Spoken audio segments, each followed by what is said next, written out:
Hello, my name is Dr. Eric Swisher. I'm the trumpet teacher here at Murray State University, and wanted to talk to you today about kind of first steps with beginning trumpet. So you may think it's kind of silly to start with opening the case, but I've seen many trumpet players that open the case incorrectly and the instrument goes and falls on the floor. So with that being said, I'm going to turn this around a little bit.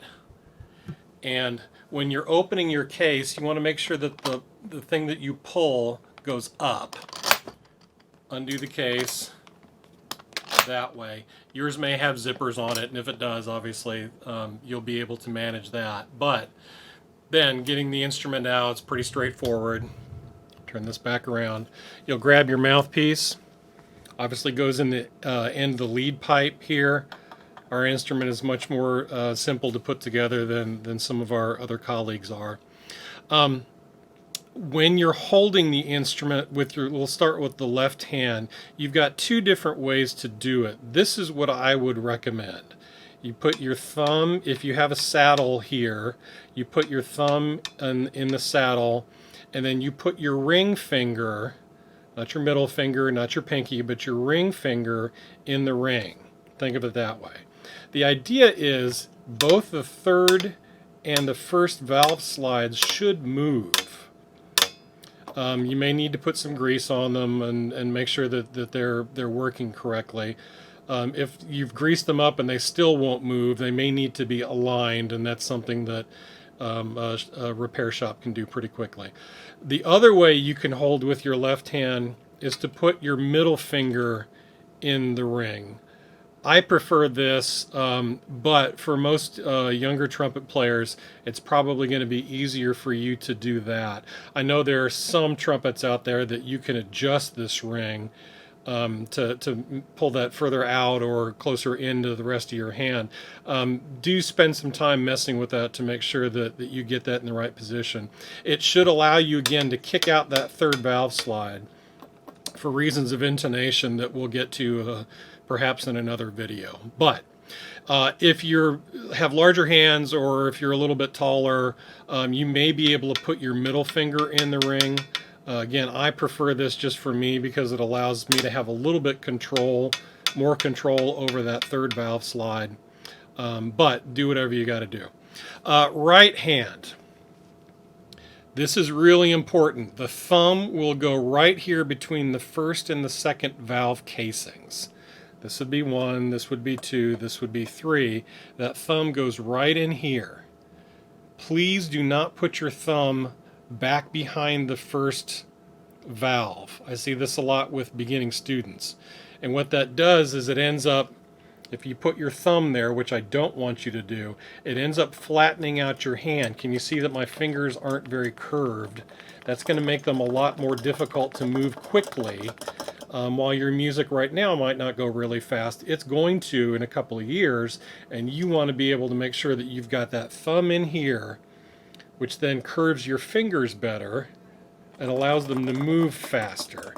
Now, the pinky, it would be nice if you could put that on top of the ring. Why is the ring there? Okay, well, the ring is there to help you turn pages. Sometimes, say, if you're going to conduct with your left hand, you can hold with your right hand. The problem with putting your pinky in the ring is it slows down your third finger if you immobilize that pinky. So if you can keep it on top, that would be preferable. Okay? So hopefully that gave you some things to think about in holding the instrument. Next I want to talk about was playing position, specifically standing and sitting.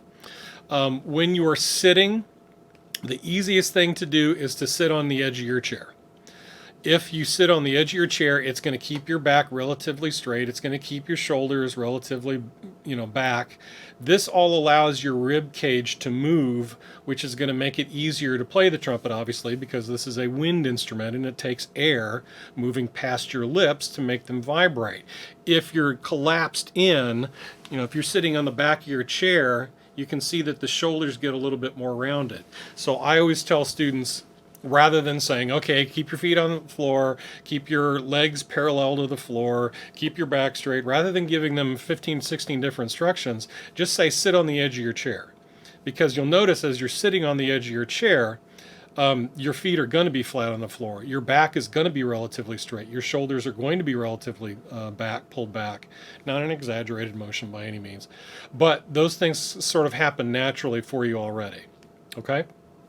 Standing, the idea is to make sure that you're not leaning back or leaning forward or doing anything that's kind of out of the ordinary. You want to keep the arches of your feet over your knees, which are over your hip, which is over your shoulder, which is over your ear. So think about all of those different points being in alignment relatively. You don't have to be exact.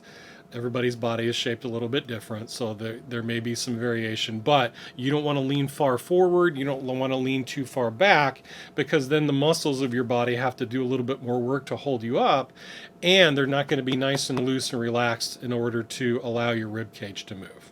So hopefully that helped. Remember, open your case with the latches pointing up. Put your instrument together, mouthpiece goes in there. Right hand position, you can either do that, or left hand position, sorry, or you can do that. Right hand position, thumb, very important, goes between these valve casings. 1, 2, 3, pinky on there. Sitting on the edge of your chair, or if you're standing in a nice, relatively straight alignment to allow your body to move. Hope that helps.